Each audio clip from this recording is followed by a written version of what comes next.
Ask Mufti Anwarul Haq Usmani.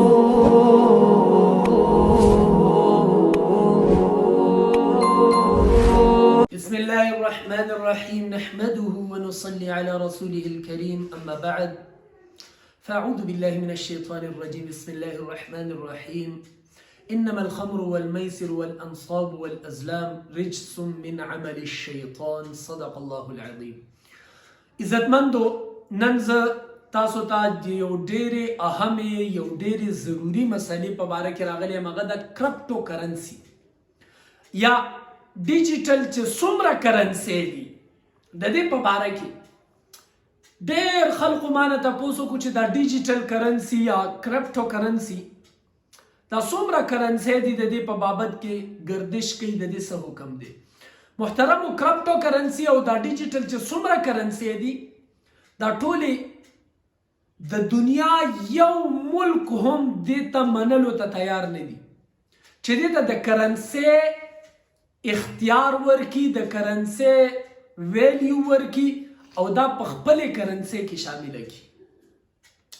د دې د وجې نه کرپټو کرنسي یا ډیجیټل کرنسي دا یو فرضي کرنسي ده چې دا ما او تا جوړه کړې ده او د دې د حقیقت سره هیڅ تعلق نشته.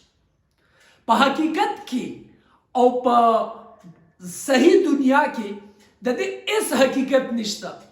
د دې د وجې نه چې څومره آنلاین بزنس د کرپټو کرنسي په ذریعې سره کېږي دا ټول بزنس حرام دی، دا سود او د جوارې په شکل کې دی او د دې د وجې نه دا حرام دی، دا ناجایز دی، د دې نه ځان ساتل پکار دي.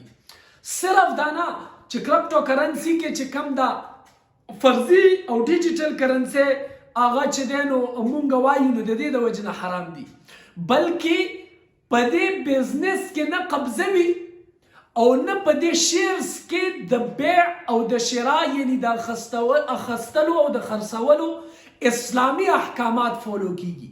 د دې د وجې نه د ډیجیټل کرنسي یا د کرپټو کرنسي دا چې دی نو د مسلمانانو په نیز باندې هرگز دا جایز نه دی او یو عالم هم دې ته جایز نه دی ویلی.